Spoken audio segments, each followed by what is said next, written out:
और उस कल्पना के दुख ने कैकेयी जी के मन में इतना क्रोध भर दिया कि उन्होंने कहा अच्छा है, जस कौशिला मोर भल ताका तस फल उन्हीं देव करि साका। अच्छा, कैकेयी ने जो दुख मुझे देने की चेष्टा किया है मैं सवाया करके बताऊंगी कि क्या होता है दुख दूसरे को देने से। वही घटना मंथरा कैकेयी का प्रसंग रामायण का ही प्रसंग नहीं है, वो तो घर घर का प्रत्येक व्यक्ति का प्रसंग है। और ऐसी स्थिति में मूल में मंथरा है, और मंथरा के लिए गोस्वामी जी ने जब ये कहा कि मंथरा को भरत जी ने छुड़ा दिया, क्यों? अगर मंथरा ने इतना बड़ा अपराध किया है, इतना विद्वेष की सृष्टि की है, तो उसको दंड क्यों नहीं दिया जाना चाहिए? मानो शत्रुघ्न जी का ने जो किया वो दंड विधान के अनुकूल है। कोई अपराध करता है तो उसे दंड मिलना चाहिए। लेकिन श्री भरत कहते हैं कि दोष क्या मंथरा का ही है क्या? मंथरा की बात से अगर महारानी इतनी प्रभावित हो जाए कि वे सबको भूल करके, पातिव्रत के प्रेम को भूल करके, और श्री राम के इतने अधिक जो उनमें प्रेम है, सद्भाव है, और कैकेयी जी के प्रति उन्होंने इतना अधिक वो दिया है कि जिसको बोलने में अगर वो कैकेयी जी का दोष है तो दंड तो मंथरा को दिया जा रहा है, कैकेयी को दंड तो नहीं है तुम दे सकते हो, मैं भी नहीं दे सकता हूं। तो ऐसी स्थिति में क्या सचमुच ये दंड देना उचित होगा क्या? शत्रुघ्न जी शांत हो जाते हैं। तो उसका मूल तात्पर्य तो मानो यही था कि कैकेयी जी ही मंदमती है। अगर उस मंथरा की बुद्धि से प्रभावित होकर के उन्होंने उसको सत्य मान लिया और सत्य मान करके इतना अनर्थ बनाया, तो मंथरा क्यों महारानी कैकेयी दोषी? और मंथरा कैकेयी भी यदि है तो उसके मूल में भी मैं और मेरापन ही, तू और तेरापन ही मुख्य कारण है। इसलिए लक्ष्मण जी ने ये कहा कि जब हमको दुख मिले तो हम व्यक्ति को ही कारण न मान लें। इसने हमें दुख दे दिया और तब उस दुख का कारण सामने वाले व्यक्ति में ही नहीं अपने आप में भी ढूंढने की कोशिश करें। किसी को मान लीजिए आपके सामने, हमारे सामने क्रोध आ जाए, तो क्रोध आ गया तो इस व्यक्ति में क्रोध बहुत बड़ा अपराध की है, एक क्रोध कर रहा है, हम इसको मार दें या दंड दे दें। इसके स्थान पर अगर व्यक्ति ये विचार करने लगे कि क्रोध क्यों आया, इसको जो क्रोध आ रहा है इसमें यही कारण है कि मैं भी कहीं कारण हूं, तो परिणाम ये होगा कि व्यक्ति के जीवन में जब यह ज्ञात हो जाएगा कि दुख सुख का हेतु जो है वो व्यक्ति ही नहीं है, बस कून काहू दुख सुख कर दाता, ये कर्म सिद्धांत है। और कर्म सिद्धांत का अभिप्राय है कि आप जब कर्म को अपने प्रारब्ध का परिणाम मान लेते हैं दुख सुख को, तो आपका द्वेष नहीं रह जाता, बहुत कम हो जाता है, हल्का हो जाता है। ये सरल तो नहीं है, कहना तो सरल है, पर ये मैं और मेरेपन की वृत्ति इतनी सरलता से नहीं छूटती, अत्यधिक कठिन से कठिन है। लेकिन कर्म सिद्धांत कहता है कम से कम इतना तो मान ले कि दुख का कारण हमारा ही कोई प्रारब्ध है, कोई कर्म है। यह कर्म सिद्धांत का समाधान है और उसका अभिप्राय है कि जब आप ऐसा करेंगे तो आपके दुख की मात्रा कम होती जाएगी और आप व्यक्ति से द्वेष नहीं करेंगे, उससे बदला लेने के लिए आप बेचैन नहीं हो जाएंगे। यह मानो कर्म सिद्धांत है। और फिर दूसरा उत्तर दिया दुख के समाधान का लक्ष्मण जी ने इस रूप में कि निषाद राज जी, एक व्यक्ति सोया हुआ है और सपने में वो अपने आप को एक भिखारी है, दिन भर भीख मांगता है और रात को सपना देखता है कि मैं राजा हो गया। और सपना देखने के बाद अगर उसे जगह और उस सपने में उसने देखा हो कि मैं तो राजा हूं और मेरा राज्य किसी ने छीन लिया है, तो क्या वो जगने के बाद भी वो जो उस व्यक्ति ने सपने में उसका राज्य छीना था उससे जाके लड़ाई लड़ेगा क्या? और तो वेदांत सिद्धांत की मान्यता ये है कि वस्तुतः ये सृष्टि जो है स्वप्न के समान है, और स्वप्न के समान होने के नाते लक्ष्मण जी ने कहा, सपने होय विखारी नृप, रंक नाकपति होय, जागे हानि न लाभ कछु, तिवि प्रपंच जे जोय। जागने के बाद व्यक्ति जो है उस स्वप्न की सत्यता को सत्य मान करके अगर व्यवहार करने लगे तो अनर्थ हो जाएगा। और स्वप्न काल में भी मैंने पत्रिका में गोस्वामी ने दृष्टांत दिया, एक व्यक्ति पलंग पर सोया हुआ, सपना बहुत गहरा आया और सपने में कई लोग जोर जोर से चिल्लाने लगते हैं। कहो चिल्लाने लगा, बड़ी बाढ़ आ गई है, नदी में मैं डूब रहा हूं, मुझे बचाओ। तुलसीदास जी पूछते हैं कि उसके इस वाक्य को सुन करके जो बगल में व्यक्ति जग रहा है, क्या वो नाव लेने के लिए चलाया जाएगा क्या कि डूब रहे हैं तो नाव लिया के इनको बचा ले? गोस्वामी जी कहते तो जब जो व्यक्ति सपने में डूब रहा है उस व्यक्ति को जगाने के लिए नाव की जरूरत नहीं, तब बोले उसको केवल धीरे से जगा दीजिए। और यही गोस्वामी जी कहते हैं अपने पत्रिका में, सुभग सेज सपने सोवत, बारिधि बूढ़त भय लागे, कोटि नाव न पार पाव सोई, जब लगे आप न जागे।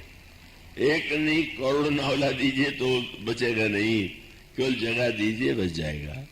इसलिए उन्होंने कहा संसार के मिथ्यात्व को जब हम समझ लेते हैं कि ये स्वप्नगत दिखाई देने वाली जो सृष्टि है वो यथार्थ नहीं है, घटनाएं यथार्थ नहीं है, और हम जब जग जाते हैं, और जगने की व्याख्या की गई, सोना और जागने को वो एक नया अर्थ दिया गया। तो गीता में भी संकेत शास्त्रों में कहा सोना और जागना क्या है, तो एक तो शरीर का सोना और जागना है। संयोग से अभी कोई सामने सज्जन सोते हुए नहीं दिखाई दे रहे, नया अनुभव है। हर वर्ष तो मैं किसी को देखता था, अभी कोई शायद सोने वाले पीछे कहीं बैठ गए होंगे कि देख न लिए जाए।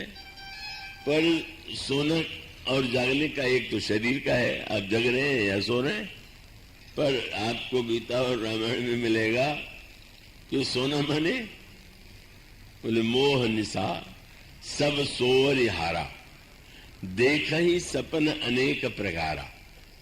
जो मोहग्रस्त व्यक्ति है मानो वो मोह की रात्रि में सो रहा है, और उस मोहग्रस्त व्यक्ति के जीवन में जो कुछ हो रहा है वो नाना प्रकार के स्वप्न की प्रक्रिया और प्रतिक्रिया के अनुकूल है। इसलिए कि जैसे सोते हुए व्यक्ति को जगा देना यही इसको बचाने का उपाय है, इसी प्रकार से व्यक्ति को अगर ये ठीक ठीक ज्ञान हो जाए कि ये सृष्टि वास्तविक नहीं है, आज वो जो दिखाई दे रही है पहले नहीं थी, अब नहीं है, कल भी नहीं रहेगी, तो उसका परिणाम होगा कि व्यक्ति फिर जागने की परिभाषा की गई। सोना क्या बोले मोह निशा सब सोनिहारा, और देखा ही सपन अनेक प्रकारा। और जागने की परिभाषा बोले यही जग जामिनी जागही जोगी, परमारथी प्रपंच वियोगी।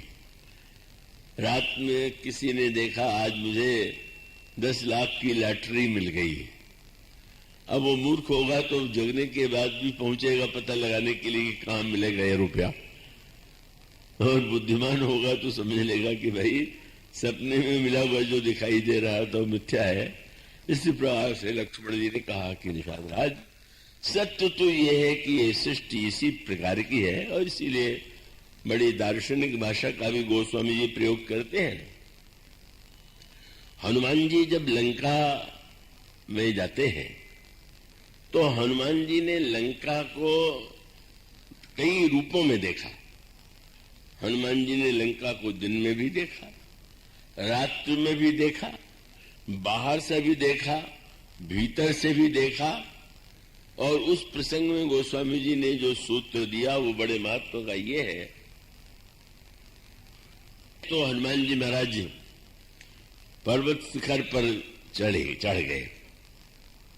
जो लंका जहां है उसके किनारे जो पर्वत है उस पर खड़े होकर के उन्होंने लंका को देखा और तब वो लंका का वह रूप जिसमें दिखाई देता है कि लंका कितनी समृद्ध है, लंका में कितना सौंदर्य है, लंका की कितनी उन्नति है।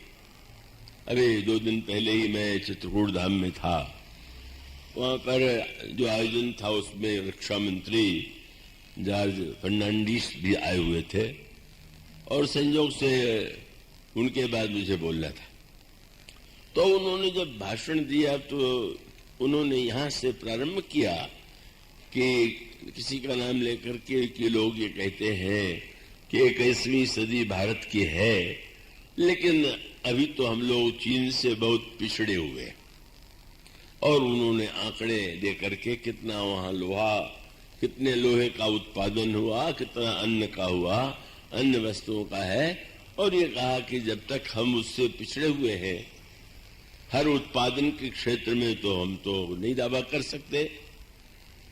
उस समय मैंने एक बात कही थी और वो बात यही थी कि विकास की परिभाषा क्या है, विकास किसे कहेंगे और विकास किसे कहेंगे। माने लंका को जो हनुमान जी ने देखा वो क्या विकास नहीं है? जहां पर रावण और राक्षसों का शरीर स्वस्थ है, लंका में कोई रोगग्रस्त राक्षस है ही नहीं, और जहां पर रावण जैसा विद्वान है जो शास्त्रों का पंडित है, तो वो लंका का जो चित्र है का अगर वो उसको हम विकास माने तो विकास तो ही है। तो इसका अर्थ है कि विकास की बात जब आप सोचें तो पहले ये निर्णय कर लीजिए कि विकास की परिभाषा आपके मन में क्या है, किस चीज का विकास आप चाहते हैं। तो अब उस दृष्टि से जब विचार करें तो स्पष्ट हो जाता है कि लंका का विकास जितना हुआ है उतना विकास तो अयोध्या का नहीं था। सारी अयोध्या के भवन सोने के भी नहीं थे, अयोध्या में उतना ऐश्वर्य भी नहीं था। अब इस दृष्टि से यदि विचार करके देखें तो विकास की परिभाषा में भिन्नता होती है, और उस विकास की परिभाषा के साथ साथ फिर उस विकास को हम पाने के लिए किस माध्यम का प्रयोग करते हैं, हम किस दिशा से विकसित करना चाहते हैं। और तब वो बात तो समझ में आने की है कि विकास यदि केवल यही होता जो लंका में था तो हनुमान जी उसे अगर आदर्श विकास मानते होते तो ये सोच सकते थे कि लंका का राजा ही सर्वश्रेष्ठ है, विद्वान है, शक्तिमान है, इसलिए इससे बढ़कर के श्रेष्ठ कोई नहीं। किंतु ऐसा तो नहीं हुआ। मानो सूत्र यह है कि अयोध्या में भी दरिद्रता कोई एक आदर्श नहीं वस्तु है। दरिद्रता तो बड़ी दुखदाई है और दरिद्रता तो मिटनी ही चाहिए, लेकिन विकास केवल लोहे, चांदी, सोना, चावल इसी का है कि विकास का अर्थ मनुष्य के मन का विकास, मनुष्य के बुद्धि का विकास, और अंत में विकास का अर्थ क्या, ये आत्म तत्व और ईश्वर का साक्षात्कार है कि नहीं। तो ये विचारधारा तो सर्वदा ही विश्व में रही है। तो बहिरंग तुलना की दृष्टि से हनुमान जी ने देखा तो लंका इतनी विकसित है, पर गोस्वामी जी जो बात बताना चाहते हैं वो क्या है कि लंका का ये विकास किस मूल्य पर हुआ है। ये जो सोने की लंका है वो कहां से आई है? यह तो कुबेर का राज्य था, रावण ने छीन लिया। संसार में सुंदरियां कहां से आई? जहां भी उसने सुन लिया किसी के घर में कोई सुंदरी कन्या है, सुंदरी है, वहां पर उसने बलात् देव, यक्ष, गंधर्व, नर, किन्नर, राजकुमारी, जीत वरी, निज बाहुबल, वर सुंदरी बहुनारी। तो अब रावण का जो जीवन दर्शन है वह यह है कि हम समृद्धि, हमें सोना चाहिए, हमें सौंदर्य चाहिए, हमें उन्नति चाहिए, और उसके लिए उसके जीवन में किसी भी प्रकार का संकोच नहीं। और इसका अर्थ क्या हुआ कि आप विकास के लिए क्या साधन आप मानते हैं, इस पर भी ध्यान देना चाहिए। क्या आपकी कसौटी है कि हम अगर धनी होना चाहे तो क्या उपाय है, हम अगर विद्वान होना चाहे तो क्या उपाय है? तो एक महत्व की बात तो यह है कि उसका माध्यम क्या। अब आप सोच लीजिए, लंका में विमान था, हवाई जहाज, अयोध्या में तो नहीं था। अयोध्या में उतना विकास नहीं हुआ था जैसा लंका में हुआ था। और आप यह भी पढ़ते हैं कि भगवान राम जब लंका विजय के बाद लौट करके आए तो कैसे आए? विमान पर बैठ के आए। तो क्यों आए? विभीषण जी ने भगवान राम से कहा, महाराज आपने युद्ध किया, थक गए होंगे, आप चल के महल में विश्राम कीजिए। कुछ दिन तक विश्राम करने के बाद आप हम लोगों को लेकर के अयोध्या चले। भगवान राम की आंखों में आंसू आ गया। उनका विभीषण, मुझे तो हर क्षण भरत की याद आ रही है, और बीते अवधि जाओ जो जेत न पाओ वीर, दशा भरत कह सुमिर प्रभु पुन पुन पुनक शरीर। मैं तो बस चाहता हूं कि भरत से कैसे मिलन हो। और तब उन्होंने ही कहा कि महाराज लंका में पुष्पक विमान है, आप शीघ्र से शीघ्र अयोध्या पहुंच सकते हैं। आए तो पैदल थे और विमान पर बैठकर प्रभु गए, उसका उपयोग किया। लेकिन अगला दृश्य क्या था? भगवान राम विमान से पहुंचे अयोध्या में, और पहला कार्य उन्होंने क्या कहा? उतरी कहो प्रभु पुष्प कही तुम कुबेर पह जाओ, चले जाओ, यहां से चले जाओ कुबेर के पास। वो सोच सकते थे कि मैंने विभीषण को लंका का राज्य दिया है तो विमान तो कम से कम भेंट में रख ही ले। कह दे भाई अब चलो और कुछ नहीं लेंगे, हम विमान तो ले लेंगे। यह है श्री राम। नहीं नहीं, इतने विकसित लंका का विमान श्री राम को नहीं चाहिए। और विमान का उपयोग भी यदि किया गया तो युद्ध के लिए नहीं, आज के तो समस्या ये है कि विमान का उपयोग तो विशेष रूप से युद्ध के लिए करना पड़ता है। विमान से भगवान राम श्री भरत से मिलने के लिए जाते हैं। तो मानो श्री राम का जो जीवन दर्शन है, अयोध्या का जो जीवन दर्शन है, उसका तात्पर्य है कि विकास की परिभाषा शरीर भी है, बाहर भी है, पर बाहर से के साथ साथ मनुष्य के मन का, मनुष्य के विवेक का, अगर उसके अंतःकरण में अध्यात्म तत्व का विकास नहीं हुआ तो विकास अधूरा है, कल्याणकारी।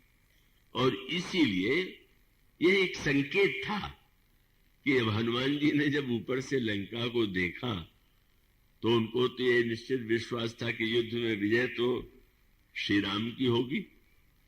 और वे प्रसन्न होकर के सोचते कि चलो बहुत बड़ी समृद्ध लंका है, इस पर अधिकार करके हम इस पर मनमाना इसका उपभोग करेंगे।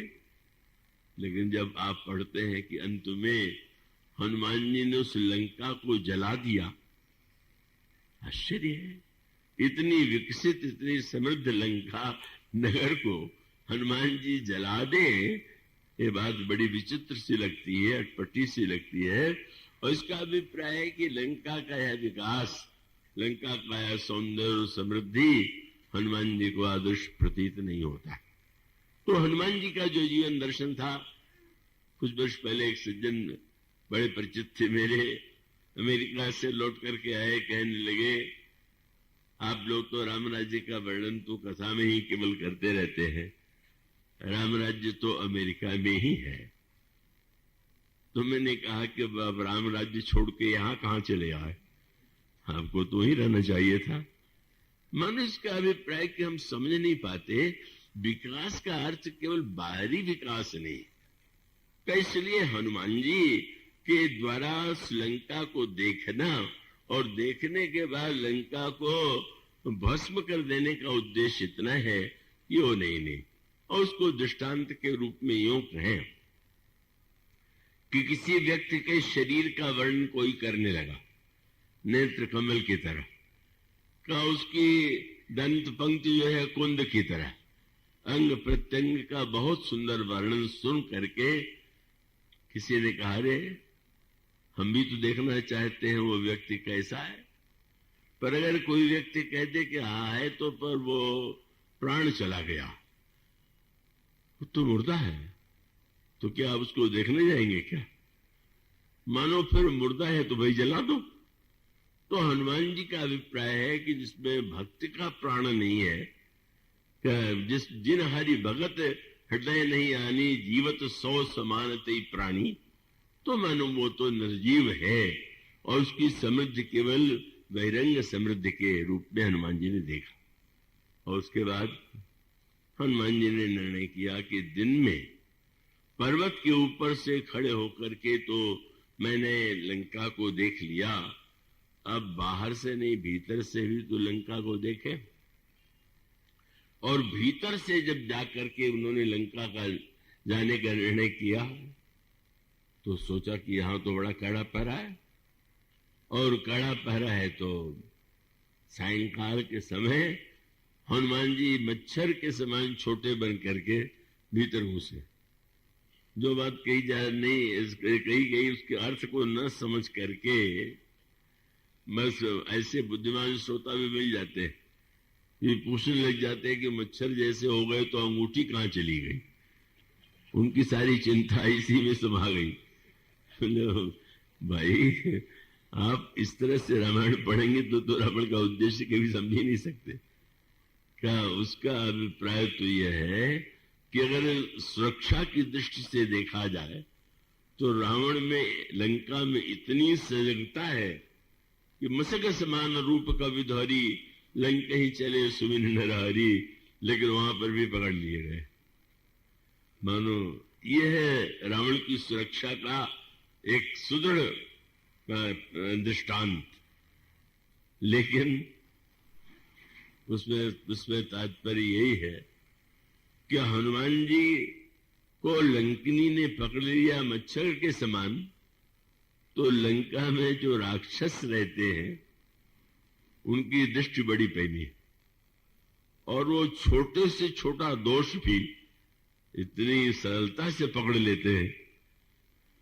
बहुत से लोग ऐसे होते हैं कि दूसरों के दोष निकालने में बड़ी पैनी दृष्टि होती, छोटी सी बात की भी ऐसी व्याख्या कर देंगे।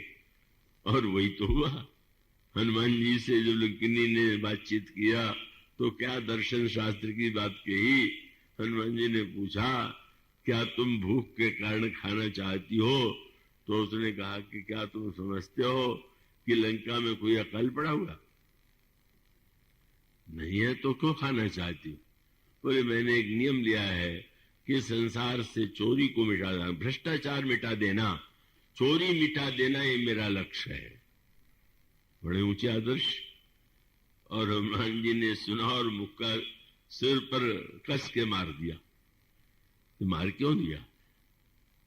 हनुमान जी का तात्पर्य था कि इसकी बुद्धि जो है कितनी भ्रष्ट है। बड़ा सिद्धांत तो ऊंचा बखार नहीं है कि चोरों को खा लेना ये मेरा व्रत है। अगर सचमुच ये सच्चाई होती तो सबसे पहले रावण को खाती जिसने सीता जी को चुराया है, उसको तो खा नहीं रही है, और मैं चोरी का पता लगाने आया तो मुझे खा रही है। इसका अर्थ है कि इसकी बुद्धि को ठीक करना चाहिए। ठीक हो गई बुद्धि। बहुत से लोग तो कितना भी मुक्का खाएं वो बुद्धि नहीं बदलती है, पर लंकिनी की बुद्धि बदल गई और उसने अंत में ये कहा कि प्रविश नगर की जैसे कहा जा। हनुमान जी महाराज जो है कल लंका में प्रविष्ट हो गए और फिर पहले दिन में देखा, पर्वत के ऊपर से देखा, अब भीतर गए और भीतर जाकर के हनुमान जी लंका के प्रत्येक राक्षस के भवन में, गोस्वामी जी उसे मंदिर कहते हैं, वो जाते हैं। पर एक सुंदर शब्द चुना गया, और शब्द क्या था? हनुमान जी ने सारी लंका में देख डाला और अंत में रावण के नगर में जब पहुंचे, रावण के महल में जब पहुंचे, तो उन्होंने देखा क्या?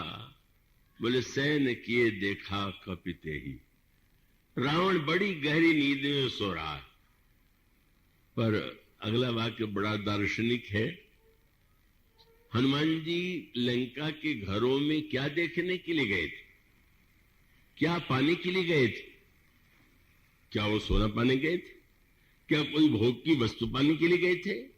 नहीं, वे तो वैदेही की खोज में थे। वैदेही कौन है? मूर्तिमती शांति। शांति सीता समानीता आत्मा रामो विराजते। हनुमान जी ये देखना चाहते थे कि लंका में इतनी समृद्धि है, सब कुछ है, पर शांति है कि नहीं, आंतरिक शांति है कि नहीं। और सचमुच चारों ओर देखिए तो बाहर चाहे जितना कुछ हो, पर भीतर तो कहेंगे, यही कहते हुए मिलेंगे, क्या बताओ, सब कुछ है, शांति नहीं। मानो मंदिर मान दीख वैदेही। वैदेही का अभिप्राय यह है कि देह से जो अलग विदेह है उनकी जो कन्या है, और जिनका जो देह है उससे जन्म नहीं हुआ है। और याद रखिए, मानो यहां पर अगर ये मानते जनक जी, मेरे तेने का वह दृष्टांत मानते, तो उर्मिला जी के वो पिता थे, क्योंकि उर्मिला जी का जन्म महारानी सुनैना के गर्भ से हुआ था। सीता जी का जन्म तो सुनैना जी के गर्भ से नहीं हुआ, पर वो उतने विचार परायण है कि वो तो अपनी कन्या के रूप में वैदेही को महत्व देते हैं, उर्मिला जी को उसके बाद भी महत्व देते हैं।